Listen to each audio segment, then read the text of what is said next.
Welcome back to the podcast. We are so excited. It is season 6, and you may be wondering why we have someone sitting in Dr. Mary's spot. Well, this is our very, very good friend, Laura Alexander, who is going to co-host for the next 4 episodes, and we are so excited about that. We are delving into Dr. Mary C. Lynn's book, Rebecoming, and you may know about that already.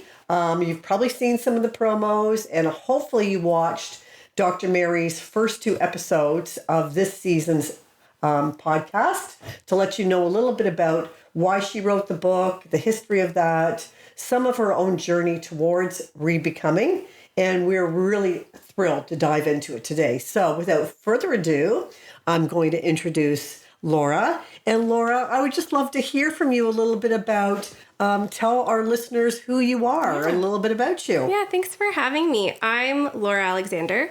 I have been a friend of the Fully Live Life podcast for 6 years and a friend of yours and Dr. Mary's for much longer. And I am a mom and a student and a wife and a neighbor and a lot of really fun things. And I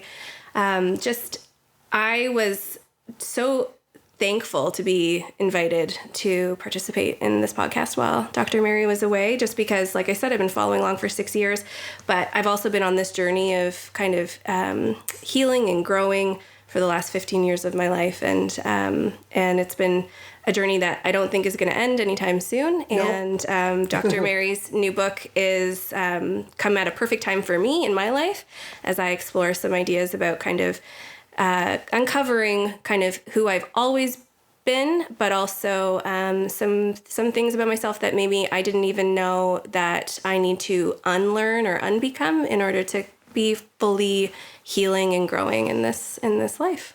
Yes, thank you, Laura. And one of the reasons that Laura was chosen for the co-host role was because we've watched Laura.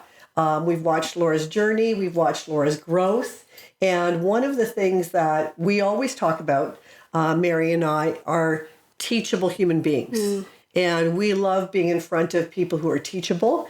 In our coaching practices, both of us, Mary and I, we kind of get an inkling if someone's teachable by about the second session. And it's great to be in the space of someone who is teachable because you know that the lessons are going to stick. And number 2, you also know that it is going to have an impact on not only their relationships, their marriages, but also future generations. Yeah. And I know that as a mom of 3 kids, you want some changes that are going to be made in your life to impact them. Yeah, definitely. And that's been a huge part of my journey is I'm an immigrant to Canada, and the first generation living here. We immigrated from Ireland, and my parents were a product of kind of a really tough environment before they came here, and they spent quite a few years here being kind of in survival mode, and really didn't have the privilege or the space to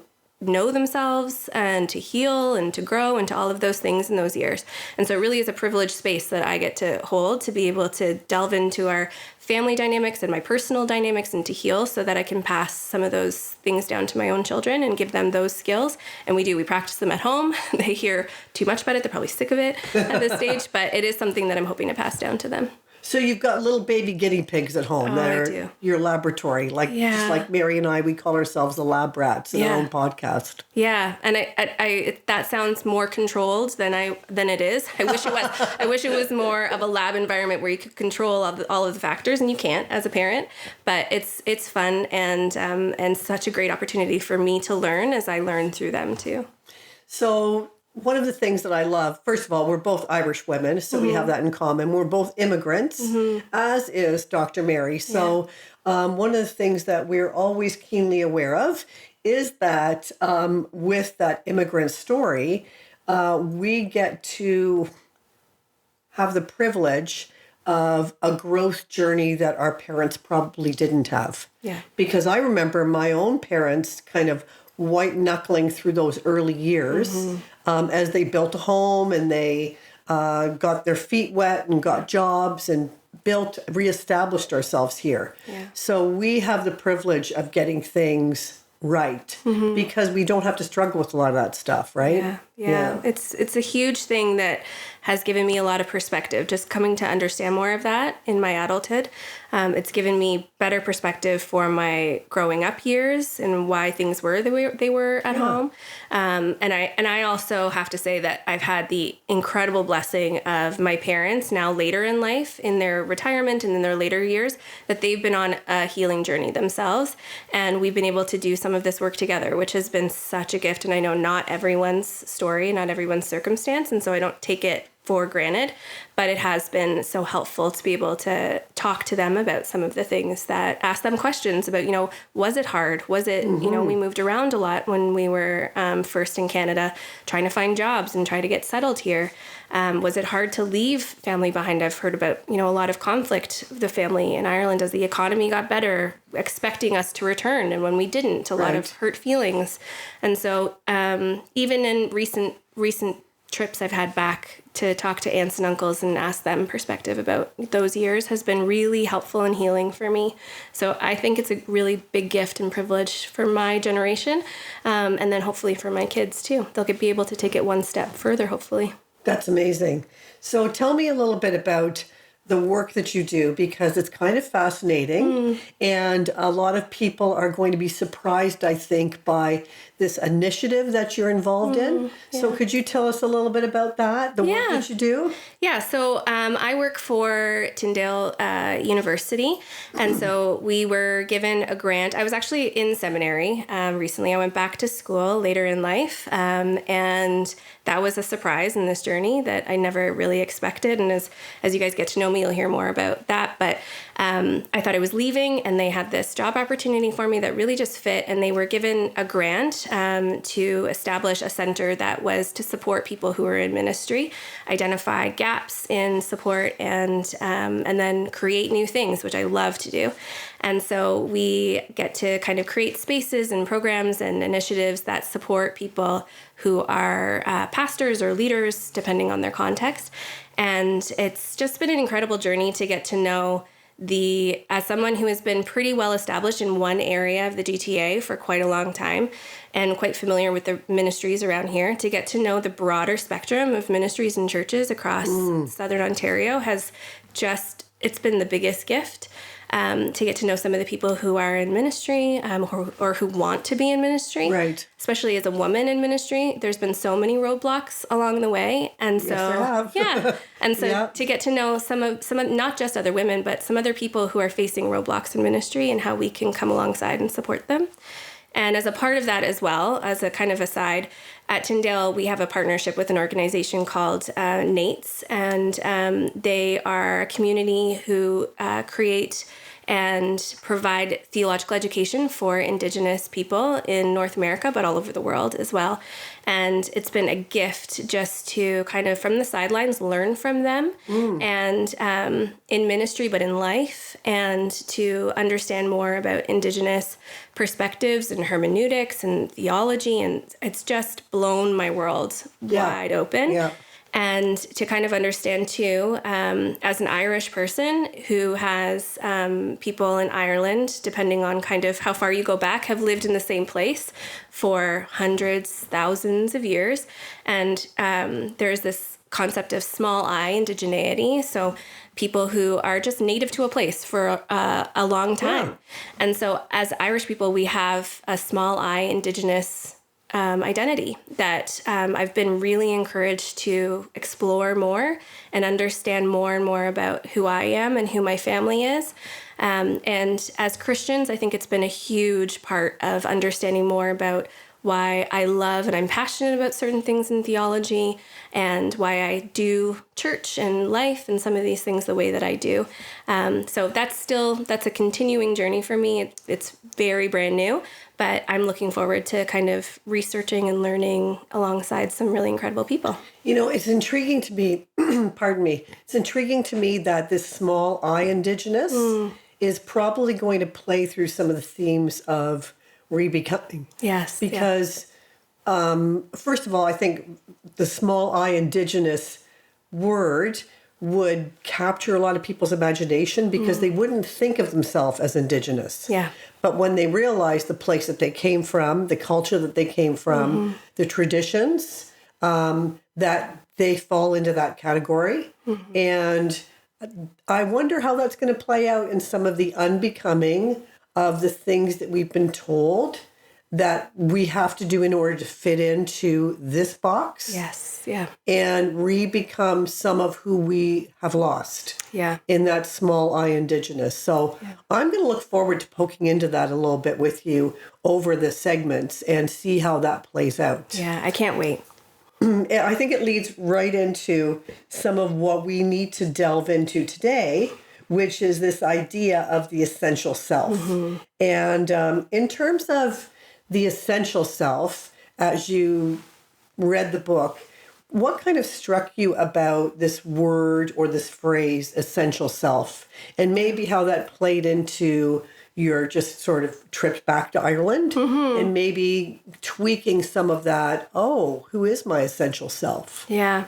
Yeah. This idea of like a true self or an essential self, Mary says in the book, really did just perfectly align with this journey that I've been on in the last few years. It started off with kind of a genealogy journey in my family and how it now has grown into something much bigger. And it was kind of, there is kind of a term and a thought that goes beyond just kind of self-help. It's more of an internal journey of understanding, who was I when I came into this world, what already existed in my family, what already existed in my culture, and in my story, because my story began before I got here. And so I think for years growing up in a Christian context, I was kind of taught and adopted this attitude of there is kind of nothing before Christ, that, once we meet Jesus, or have a relationship with Jesus, that kind of everything before that doesn't really matter. And now this idea of kind of realizing, no, your true self existed the entire time and Jesus was there with you the whole time. So as a person of faith, that has been something that I have really been intrigued by. And I thought Mary's term, the essential self, really, really kind of brought all of that together for me in a way that was helpful. Yeah. So let's just dive in, because I want to go into some of the words that Mary has written about the essential self. And, what I love, listeners and viewers, if you haven't grabbed the book yet, get a copy of the book. You don't need it to track with us during the podcast, but we'd love it if you'd get a book. And I believe there's going to be a QR code put into the podcast notes that you can go on and find the link to the book. So if you just want to start us off with sort of that Genesis narrative about the essential self from Mary's words, that'd be awesome, Laura. Yeah, so Mary says, in the Genesis narrative of God creating and then breathing life into Adam and Eve, the biblical writer uses the Hebrew word nepes to mean life, soul, or self. It is one of those ancient Hebrew terms that doesn't translate directly to English in a way that fully captures the writer's meaning. But in Israelite thinking, a person doesn't have a soul, they are a soul. That really stood out to me when I was reading it. Yeah. It seems to indicate a human's personal identity. Furthermore, in Genesis 1, verse 26, when God said, "Let us make mankind in our image," the Hebrew word translated image refers to something that contains the essence of something else, in this case, the essence of God. Yeah, and she goes on to write, she says, and so the thesis of this book is based upon the understanding that each of us is a soul with an essential personal identity rooted in some aspect of how we reflect the essence of God. However, because people tend to understand soul in different ways, Mary has said she's chosen mainly to use the word essential self to capture our God imaging and God-given soulish self. You'll also see references to the soul, the true self, the authentic self throughout the book, used interchangeably with essential self. And the transformation journey is about coming back to that original design, the way God created us. And I said the other night, the way God created us before the world started telling us lies about ourselves and started manipulating the truth around us and the way we've believed things that are just not true. Yeah. And that's the idea of unbecoming, back to the way we were meant to be and to live. Yeah. And I really liked that Mary said it's really key that transformation isn't just about becoming our essential self. It's about unbecoming all of those things, like you said, that we believed we had to be loved. And that resonates with me in my journey so, so much. Mary says growth and healing aren't about finding more things to do, strive for, or achieve to earn our worth or our lovability. If we turn growth into a to-do list, we will continue to live out of our protective shadow self, which is merely a broken reflection of who we truly are. And that section just spoke to me as somebody who, like I said, I've been on this journey for 15 years and I've worked on, my shadow self. I've worked on some of these concepts before, but the way that Mary kind of integrates them all into this idea of an essential self to say, no, all of these things are things that we need to be kind of working through and holding on to as we embark on this journey of rebecoming. It's not just about rebecoming something new. It's also about unbecoming other things. Yes, exactly. It's just so powerful for me. Was there any one thing that really struck you in terms of an area of unbecoming that you've had to address? Yeah. For me, there's a lot. I think as a young person, like I said, I started this journey 15 years ago, and it was right after I got married. It was in the context of, and it's such a cliche, but it was true, living with somebody and doing life with somebody for the first time. All of a sudden, all of that stuff was very obvious to me that, there was stuff I was bringing in that I had to work on. And, I was looking for the answers, and I am teachable, but I'm also someone who is like trying to find kind of like the life hacks and all of that stuff. Give me the 10 ways. Yeah. And so I read every book and I was doing all the things. And one of the things that, there's a lot of things that I took on in those years that I've had to kind of take away. But one of the big things was this idea of being slow to speak. Was a big one. And I spent years being slow to speak, but that's because it was quite easy for me to be slow to speak. And then it's only been in the last few years of realizing actually the harder work for me is to be quick to speak, to be present in the moment and to be present with my feelings and to respond in the moment and to just trust myself to be able to do that. So that's been a big one. It sounds like you and I might be on the opposite end of the page on that one, because part of my journey of unbecoming is not reacting in the moment. Mm-hmm. It's like taking the time to kind of go, okay, what's going on here? Yeah. And we had a little conversation in the car about this, right? Because I was saying that in my journey with knowing kind of when I get amped up, it's being able to step back and go, okay, what am I afraid of here? What's going on below the surface that's getting me amped up? Yeah. So for you, pushing yourself to speak rather than holding back. And for me, holding back rather than speaking. So this should be an interesting dynamic. I know. And I think I think over the years, Jillian, it's been a gift to kind of know you and to learn from you for that reason. And I think you've been a great person and a great reminder to me about why we have to make sure we have people in our life who do life and see life differently than us, because I've learned so much from you in your 8-ness, and I'm a 9. And so some of those 8 things I have to have access to, and it's not easy, but having kind of visual examples and real life examples of my life of people who do that has been helpful. Yeah, and that little reference to the Enneagram for our listeners. There are personality types, and we have access to different aspects of those types, which can bring healing to us. And because I live with a 9 on the Enneagram, I get what you're saying, because sometimes I have to drag it out of them. How are you feeling? What are your thoughts? Blah, blah. So that's going to be a fun dynamic as we travel together through these podcast episodes together.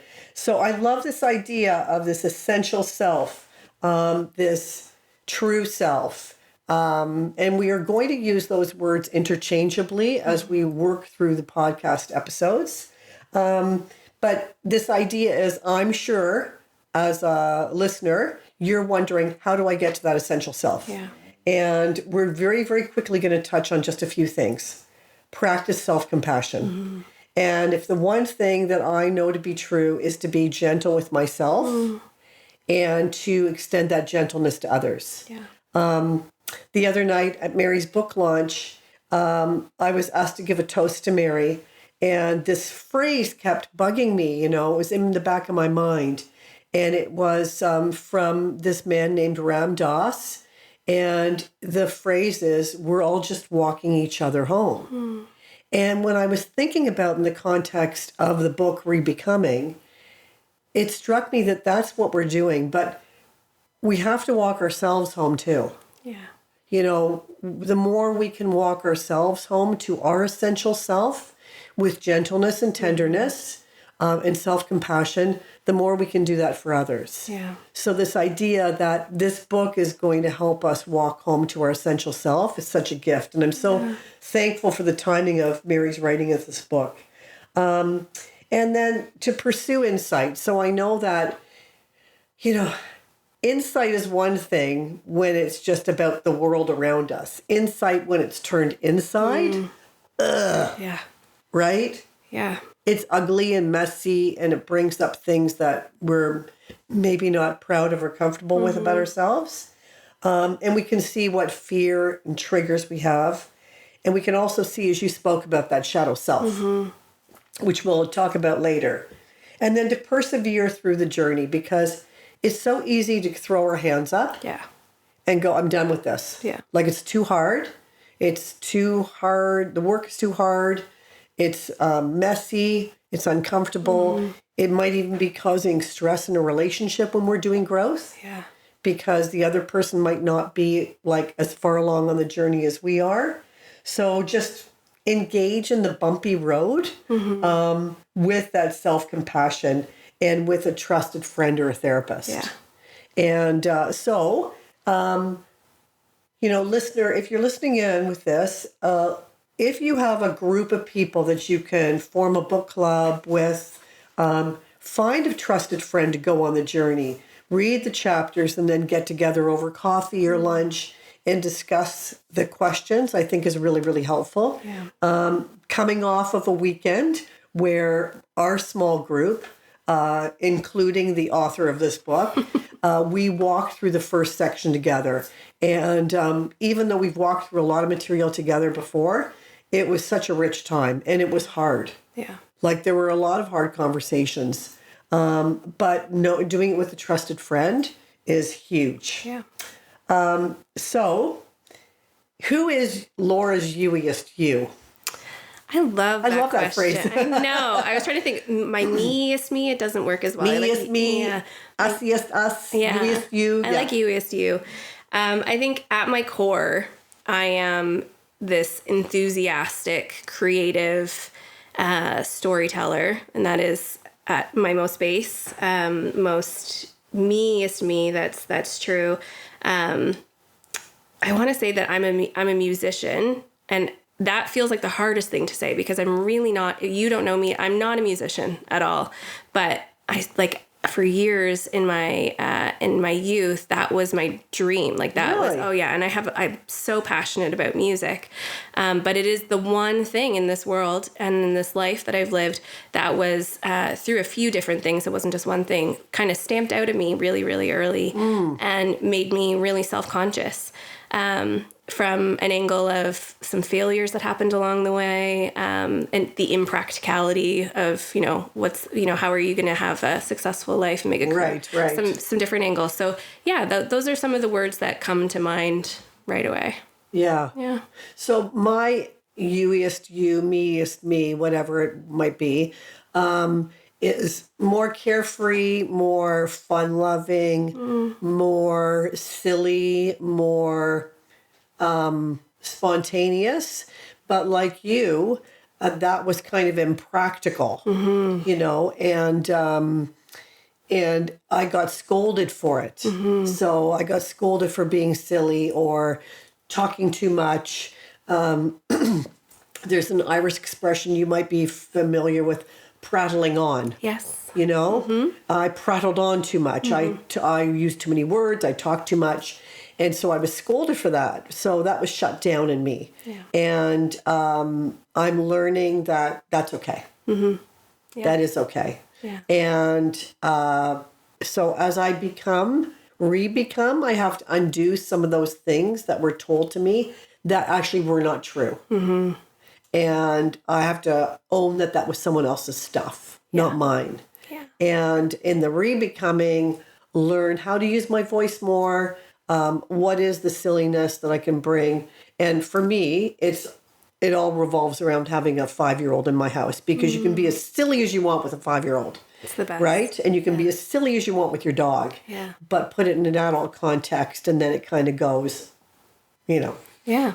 So I think as we journey together, I want to hear more about that musician side of you, because that's an intriguing thing for me. It's the first time I've heard it. Yeah. So I really want to hear more about that with you. I think I'm just kind of understanding it more myself. So that'd be great to do that here with all of you.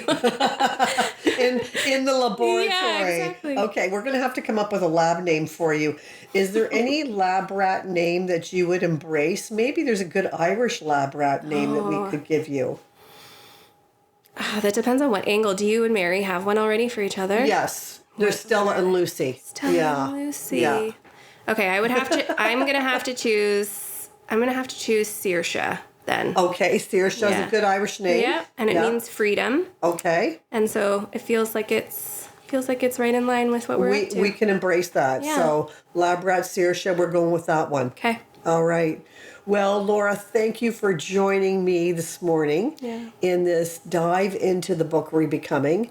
And listeners, we will be back with the next episode. Oh, this is where the going gets tough when we start diving into the next episode. We're going to go straight into chapter number 1, and that is our Stone Age brains. And believe it or not, you have one. As much as you think you've evolved and matured, you still have a Stone Age brain. So we're going to dive into that one. And we look forward to you joining us on the journey. Thank you, Saoirse, for being the lab rat today and getting us going in this chapter. And again, if you haven't got the book, please check out the book, check out the QR code. And if not, that's okay. You'll learn a lot even by tuning into the podcast. So till next time, we'll see you then. Thanks for hanging in. Thanks for listening to the Fully Lived Life podcast. We hope you found it encouraging and helpful. Be sure to follow or subscribe so that you never miss a new episode. And if you enjoyed our show, please help spread the word by sharing with your friends and family and posting on your social media.